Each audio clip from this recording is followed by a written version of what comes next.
Hi friends, welcome to Danya skaraikudisamayal. Chapati dosa இட்லிக்கெல்லாம் நல்லா காம்பினேஷனாக இருக்க mushroom gravy எப்படி பண்ணலான்னு பார்க்கலாம். வெங்காயம் தக்காளி பேஸ்ட்டாக அரைச்சி எடுத்து வச்சுக்கோங்க. இது பார்த்திங்கன்னா மஷ்ரூமை இந்த மாதிரி கட் பண்ணி எடுத்து வச்சுக்கோங்க.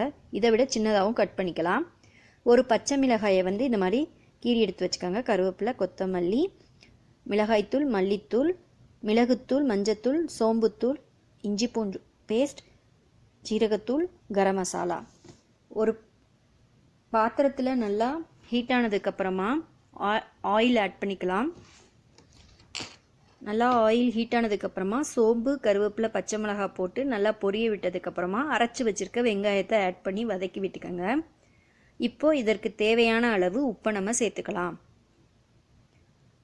உப்பு ஆட் பண்ணதுக்கப்புறமா நல்லா உப்பு எல்லா பக்கமும் கலந்து வர மாதிரி மிக்ஸ் பண்ணி விட்டுக்கோங்க. நான் எனக்கு தேவையான அளவு உப்பு போட்டிருக்கேன். நீங்கள் எவ்வளோ உங்களுக்கு தேவையான அளவு உப்பு வேணுமோ அவ்வளோ அளவு போட்டுக்கோங்க. இப்போ உப்பு ஆட் பண்ணதுக்கப்புறமா நல்லா மிக்ஸ் பண்ணி விட்டுக்கோங்க. இப்போ நம்ம அரைச்சி வச்சுருக்க தக்காளியை சேர்த்துக்கலாம். கிரேவியாக வரணுங்கிறக்காண்டி தான் நம்ம ரெண்டுமே வெங்காயமும் தக்காளியும் அரைச்சி இதில் ஆட் பண்ணுறோம் இந்த ரெசிபிக்கு. இப்போ பார்த்திங்கன்னா நல்லா பச்சை வாசனை போனதுக்கப்புறமா இஞ்சி பூண்டு பேஸ்ட்டை நம்ம ஆட் பண்ணிக்கலாம். இஞ்சி பூண்டு பேஸ்ட் ஆட் பண்ணதுக்கப்புறமா நல்லா மிக்ஸ் பண்ணி விட்டுக்கோங்க. இஞ்சி பூண்டு இவ்வளோ அளவு சேர்க்கணுன்னு கட்டாயம் கிடையாது. இப்போ பார்த்தீங்கன்னா இது நல்லா பச்சை வாசனை போனதுக்கப்புறமா மசாலாஸ் எல்லாம் நம்ம ஆட் பண்ணிக்கலாம்.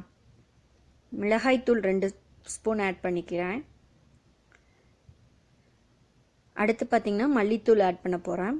2 ஸ்பூன் ஆட் பண்ணியிருக்கேன். மல்லித்தூள் சேர்த்ததுக்கப்புறமா மஞ்சத்தூள்,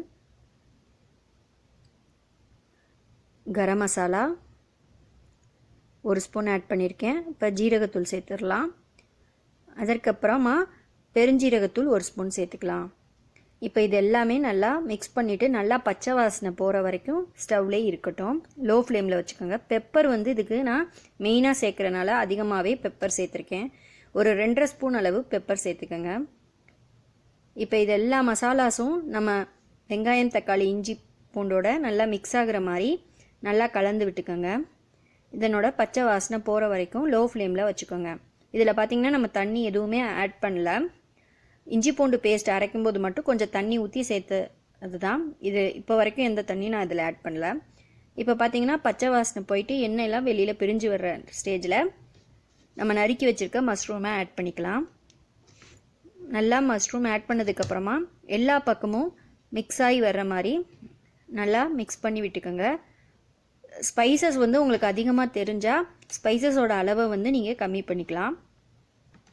இப்போ பார்த்திங்கன்னா தண்ணி ஆட் பண்ணல. ஏன்னா மஷ்ரூம்லேருந்து தண்ணி ரிலீஸ் ஆகும். அதனால் நீங்கள் தண்ணி ஆட் பண்ண வேணாம். ஒரு டிப் என்னென்னா உங்களுக்கு மஷ்ரூம் வாஷ் பண்ணும்போது நீங்கள் அதில் இருக்க மண்ணெல்லாம் போட்டுன்னு சொல்லிட்டு தண்ணியில் மட்டும் போட்டு வச்சிடாதீங்க. அது இன்னும் தண்ணி இழுத்து உங்களுக்கு தண்ணி அதிகமாக ரிலீஸ் பண்ணும். அதனால் நீங்கள் உடனே வாஷ் பண்ணிட்டு உடனே கட் பண்ணிவிடுங்க. நல்லா இப்போ பார்த்தீங்கன்னா வெந்து வந்துருச்சு மஷ்ரூம். நல்லா கிளறி விட்டுக்கோங்க. இப்போ நறுக்கி வச்சுருக்க கொத்தமல்லியை இதில் நம்ம ஆட் பண்ணிக்கலாம். இன்னொரு டிப் என்னன்னு கேட்டிங்கன்னா சுவையான மஷ்ரூம் கிரேவி ரெடி ஆகிடுச்சு. சுவையான மஷ்ரூம் கிரேவி ரெடி ஆகிடுச்சு. ஒரு டிப் சொல்கிறேன்னு சொல்லியிருந்தல, அது பார்த்திங்கன்னா மஷ்ரூம் வாங்கின 2வது நாளே யூஸ் பண்ணிவிடுங்க. ரொம்ப நாள் வச்சு மஷ்ரூம் யூஸ் பண்ணாதீங்க, அது பிளாக் ஆகிடும் சீக்கிரம். நம்ம சேனலை பிடிச்சிருந்தா லைக் பண்ணுங்கள், ஷேர் பண்ணுங்கள், சப்ஸ்கிரைப் பண்ணுங்கள். தேங்க்யூ.